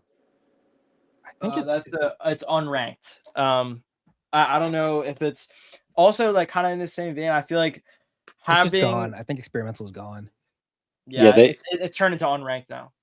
they they need a branch for the game where it has experimental features and like one matchmaking queue. I That would also be think cool. having playtesters that are pros would be like really good. I think that's important for patches too. But I I don't think know. people are gonna yell at that. Like, you can't give pros first movers advantage of trying new features early.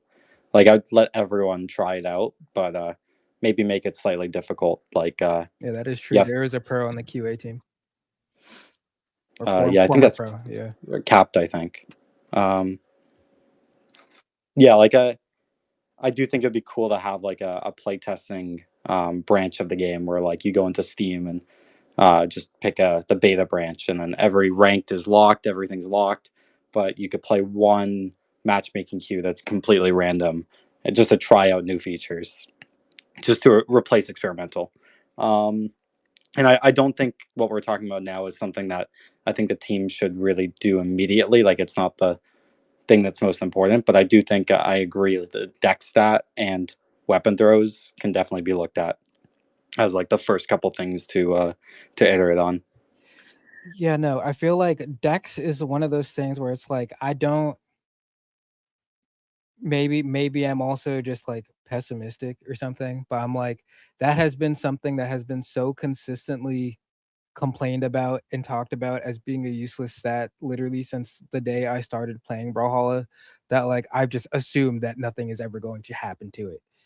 But like it would be cool. It would be so cool if something happened to Dex. I just assume nothing is gonna happen to it. I bring up the thought about durability only because in the vein of trying to make the game feel different without changing it too far from its identity as it currently exists.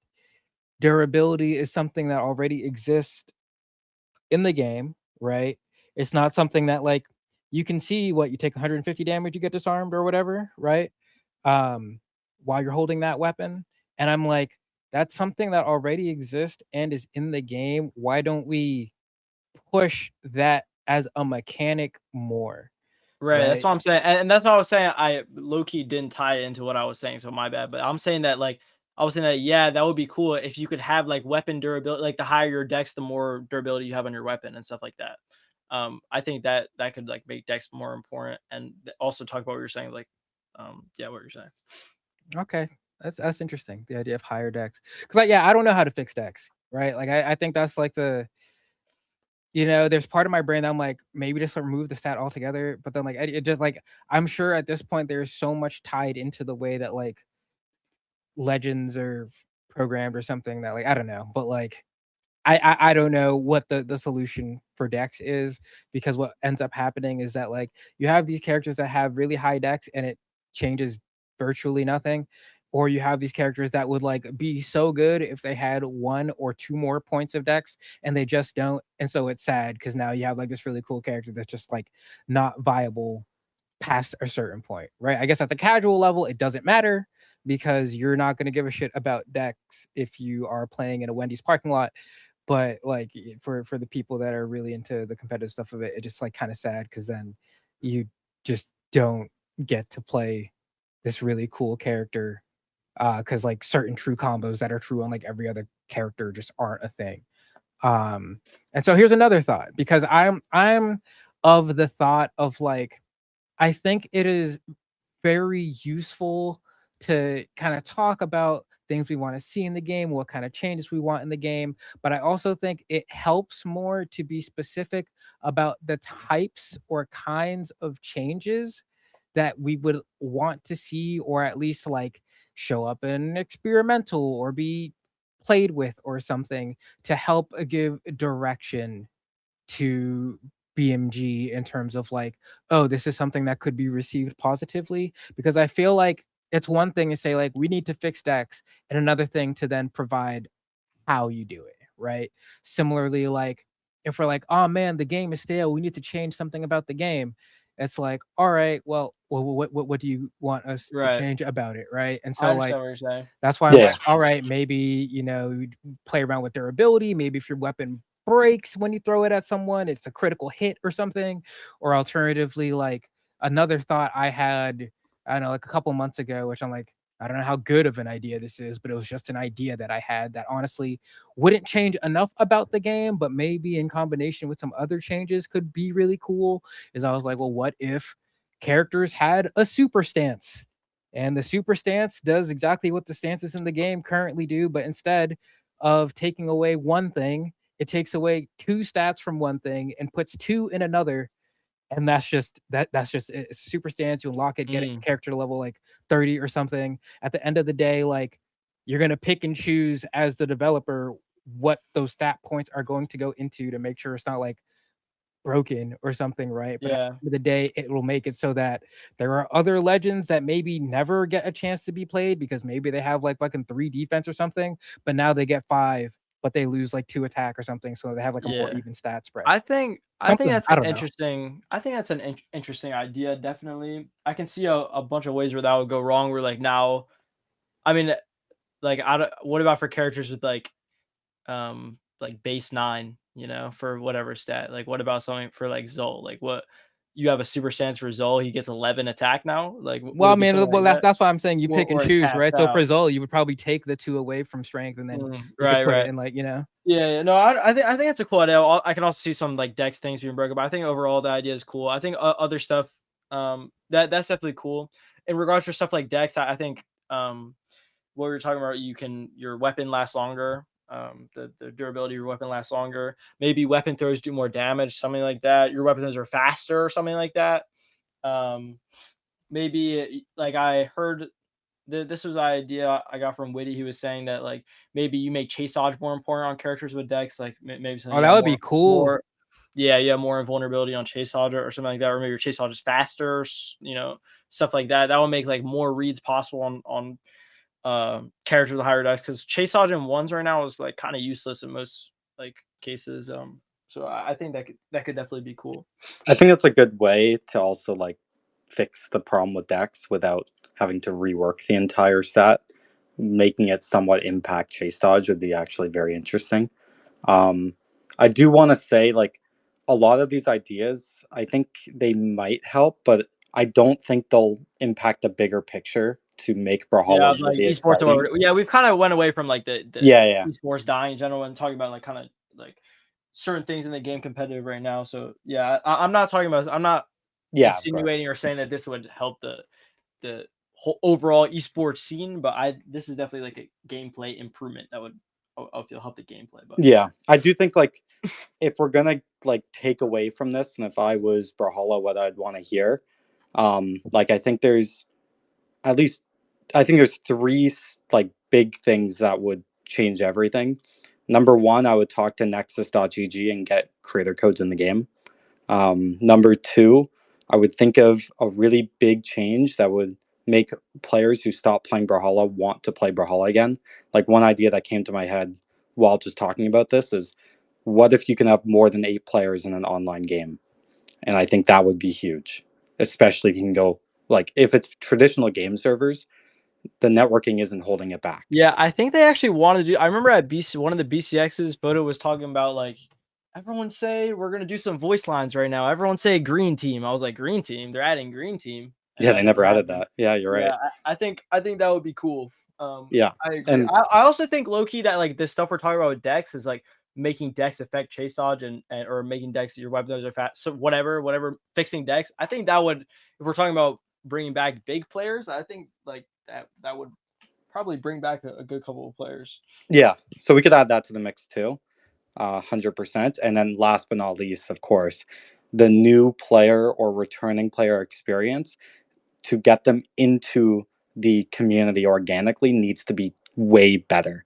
There needs to be a menu in the game Yeah, that you're is talking about the front and chat. center to bring them into the community organically. Make it easy. They should not have to go on Google to search the Brawlhalla Discord invite link or to find the esports hub or to find partner creators.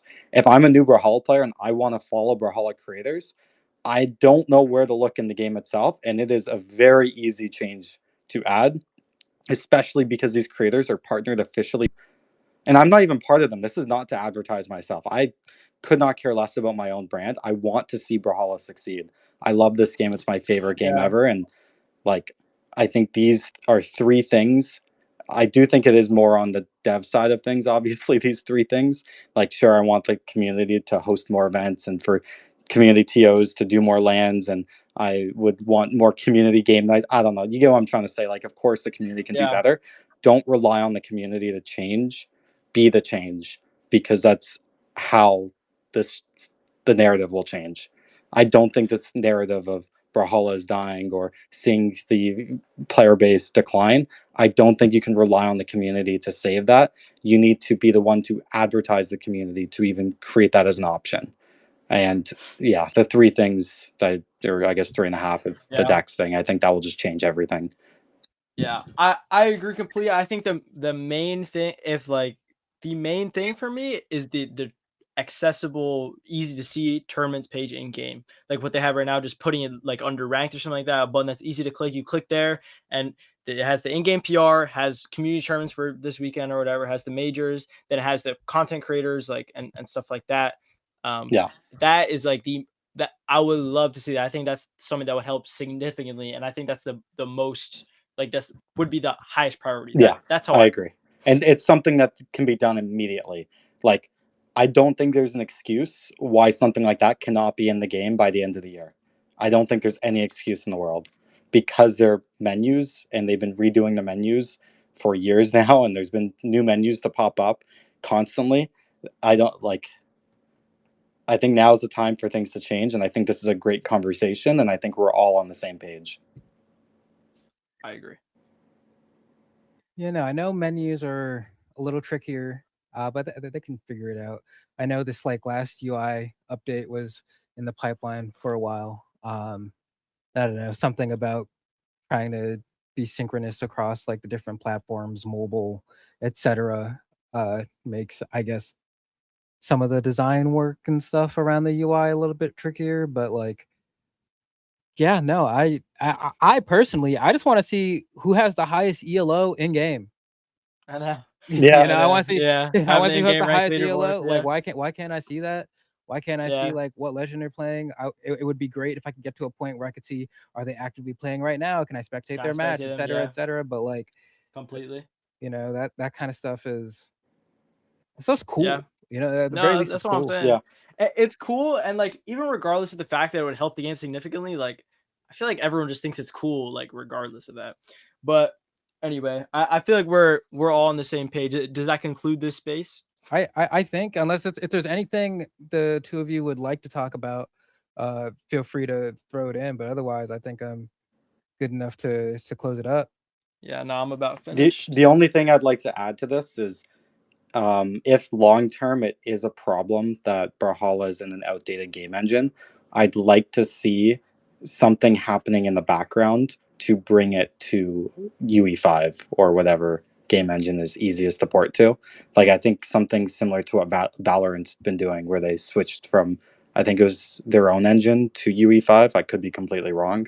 I understand it's a giant task and might even be unrealistic, but I think it's necessary for this game's success over the next 20 plus years. I don't want to see Brawlhalla ever die, but I could see a world where if they don't update the engine, even if they pitch away at it over the next decade, if they don't do it, I think it's doomed long term, like very long term. That's just my 2 cents. But it will take a lot of time, and you pitch away at it very slowly in the background. Just my 2 cents. Okay. All right, cool.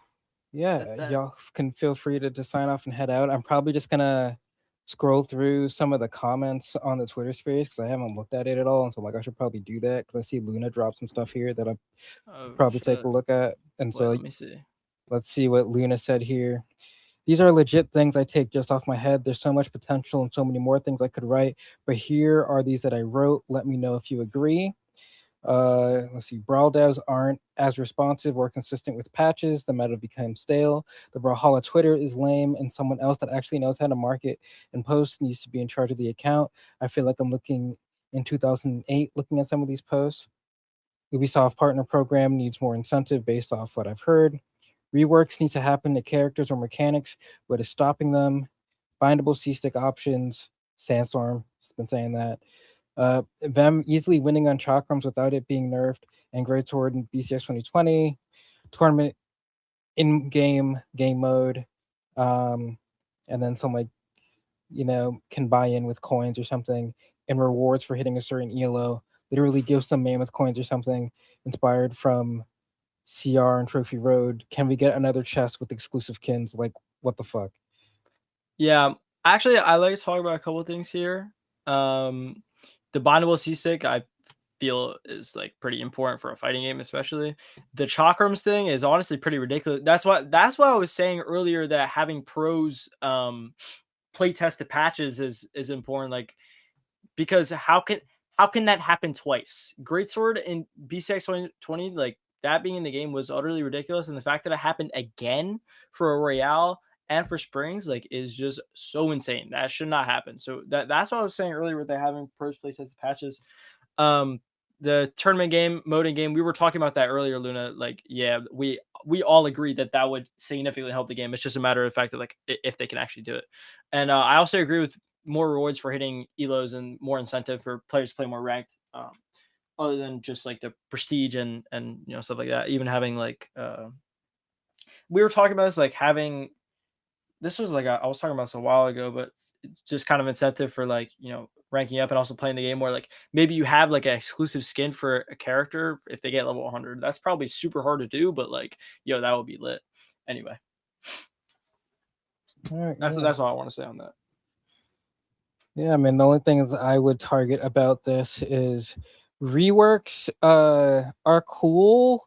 They're a pain in the ass to make happen though. But like I agree, more reworks some of the older characters would be cool. I just know that like when you could be reworking a character or just making an entirely new one, you're just gonna make an entirely new one on the low. And then the chakrams thing. Do y'all think chakrams are in a good spot right now? What do y'all think? I mean, I haven't seen too much. I played a little bit. I spar Impala when he's playing chakrams. I think they're pretty good right now. Impala be beating me up. I don't think they necessarily over nerf them. I think they can definitely still be good right now in terms of. Okay, I just asked because I'm pretty sure chakrams are like near identical to what they were at max mode, sans a frame on like one of the moves, and like I think air acceleration on one other. Are they near identical? I don't think so at all. I actually don't think so. Like look at the patch notes to see what they changed, and then when they buffed it back up, see what they changed, and then just peep that. Are you it's sure? Interesting. I'm like pretty certain, but I need to like verify for my own sake, but I think there's like an interesting conversation to be had that doesn't need to happen now about like community's perception about the strength of a weapon versus like how strong it actually is, depending on like. Okay, well, But yeah, is the dare drift back? Is dare the same as it was before? Not 1-to-1, but pretty close. Yeah. Okay. Yeah. Okay.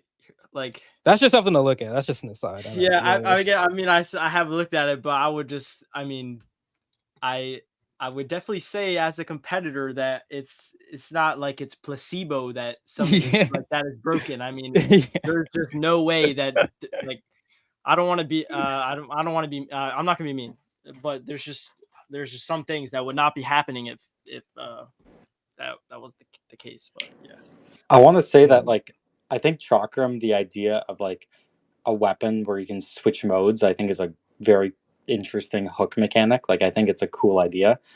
I'm not a huge fan of how hype the weapon is with the creativity of combos so far. Like I think Scythe and Battle Boots were much more interesting when it comes to weapons that create very interesting combos and clips online to share with friends.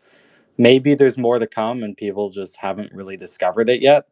But it's very similar to Orb, where I don't think it's like it doesn't look that cool when it does stuff. Yeah, it's like more like Sword and some of these other weapons. Like the mode switch is cool, but you don't know about the mode switch unless you've played Brawlhalla before. And I think designing weapons for people who've never played Brawlhalla to make it look cool, to make them want to play, is very important. Just something to consider. Any devs are listening to, or for the next weapon in I don't know how long, but anyways, just my 2 cents. Yeah, I mean, have seen Sparky saying that Lil Cap is on the or he's a former pro, but I'm pretty sure he's Lil Cap, right, on the playtest team. Yeah, I don't want to like be like distasteful, but like the game has changed a lot since when Little Cap was a pro. I think definitely like it's definitely not bad that he's on the team for sure, but I mean even just something like New Dash, like, and the meta has changed obviously a lot, and there's just so much shit about the game that's so much different. I think having like a current pro would definitely, I don't think something like Chalkrams would get past. That's why. I think an experimental branch of the game would be very, very, very cool. And I think we should see some crazy change branch and let the devs go off and get community feedback. And I think that back and forth from the developers to the community with like a experimental, like literal, again, branch of the game, like go into Steam, change your branch from default to testing. That would be really special. And I think some games do that already. I can't remember off the top of my head, but I think maybe either CS or Team Fortress or one of those. I could be wrong, but or maybe I think Valorant's done that too before. For sure, Valorant. Yeah. I mean, it doesn't even necessarily have to be like a specific player is hired. It can be like kind of a system, like what you're talking about, where you have like a whole build of the game that's the passion. You can kind of give it to the public, and they can test, and you ask the players to test it as long as the rest of the public, and stuff like that. It doesn't even necessarily have to be one player, like is on as a new addition. That's how I feel. It's also a lot less maintenance because it's completely different like game servers. Like you're not having to manage. Like I don't know how the back end is when you're uploading, if it's a game server, if you're uploading the server build, but it's probably a lot easier to maintain where you don't need to like constantly change either destinations or like manage two matchmaking queues with two completely different versions of games. Or like for the experimental matchmaking queue before, you would have to have two different versions of balance in the game and pick based on if it's experimental or not. I'm pretty sure that's pretty limiting. I'm sure it'd be a lot easier to just make a branch on Git and just screw around and do a completely different branch on Steam as well. Yeah, I mean, I could go on for hours about the poor balance changes that seem ridiculous, like the cat like shit with Cassie, but I don't really feel like doing that. But I'm about to head out though. I feel like we talked about the important stuff so far. I'll see you guys later. Sounds good. Thanks for coming through. For sure, boss. See you guys later. See you, bro. Bye. Yeah, Flambo, thanks so much for doing this. Like, I think this has been one of the most productive of the Twitter spaces. I wasn't participating in the last one, or I didn't listen. I was busy at the time of the last one, but I think this is like I think we're kind of all agreeing on the same things with a little bit of conversation in the chat. And I think there's some very serious next steps that can really impact the community. And this should hopefully be a bit of a driving force. And I'm very excited long term and excited to see where things are going to be at in 6 months to a year. Yeah, no, thank you for coming in through. I know we ended up talking for like probably like 3 hours ish about something like that, close to it, maybe just shy. But appreciate you coming through and taking the time. I think we were able to, because at the end of the day, right, like you can't do shit, Flower can't do shit, I can't do shit. So it's just like, oh, we can talk about shit we would like to see happen and see if it actually does. And also for anyone who cares to listen or stumbles upon this or whatever, they can go ahead and check it out and see what they like, see what they don't like, because ultimately the powers at be are not I. So yeah, it is great. Like cool things happen, incentivizing or like really trying to motivate the community to have these discussions more often, because like we don't have any power, but that's why I think this discussion is so important. And I think everyone should have more discussions. Like I know a lot of people don't like to use Twitter, they're very heated, but if you take out the emotion, you take out the debates and really focus on communicating substance, and if we all get better at that as a, I think there's some great conversations and a lot of things to learn. And I think as a developer, I'd love to see a community that uses my game one day to give me feedback, tear it apart, rip me to pieces. It may feel terrible, like, if I'm a human, but I know it's not towards the people. The people who work at Brawlhalla are amazing people. I don't have issues with anyone, but we all want the game to be better. And I think it's really important for people to use their voices. And I think what you've done, Flambo, just hosting this is amazing. So again, thank you so much for doing this. And if you're listening, people keep speaking up, be respectful, but don't be afraid to have the conversation and say what you think, because we all want to see Brawlhalla become a better game, and also be critical of people in the community, tell them to make more stuff as well. We should be critical of everyone, and that's how we're going to see progress. Oh But yeah, hell yeah, bro. I'm going to head out. Thanks again, brother. sounds good. Thanks for pulling up. It was a pleasure. You too. See ya. See ya, everyone. Deuces.